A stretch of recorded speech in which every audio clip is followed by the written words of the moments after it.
एकुटिया महिला को देखी चेन झांपी नहीं निमिषके पार हो जाउथले।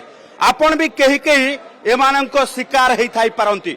देखंतु कमिशनरेट पुलिस धरिथिबा एई कुख्यात लुटेरा को सूरत रु आसी एमाने राजधानी भुवनेश्वर रे एई भली भाबे एकाधिक चेन स्नाचिंग मामला रे जड़ित थिले। एपरि कि चंदनपुर रे मध्य एई गैंग रो मुख्य को एनकाउंटर करा जायतिला। आपण देखुथिबा ए समस्त सुना चेन एमाने कोनोसी ना कोनोसी महिलांको ठारू झांपी नैथिले, जहा कि कमिशनरेट पुलिस रो हाबुडे पड़िबा परे एबे सेमानक ठारू रिकवरी करा जाउची। एबे देखैबा सेमाने व्यवहार करुथिबा अस्त्र शस्त्र एमानक हाथ रे एई भली भाबे अत्याधुनिक छुरी रहुतिला, जो छुरी देखै महिला को भयभीत करने सहित एमाने बेकरे पिंधिथिबा सुना चेन एवं हार झांपी नहीं चली जाउथिले।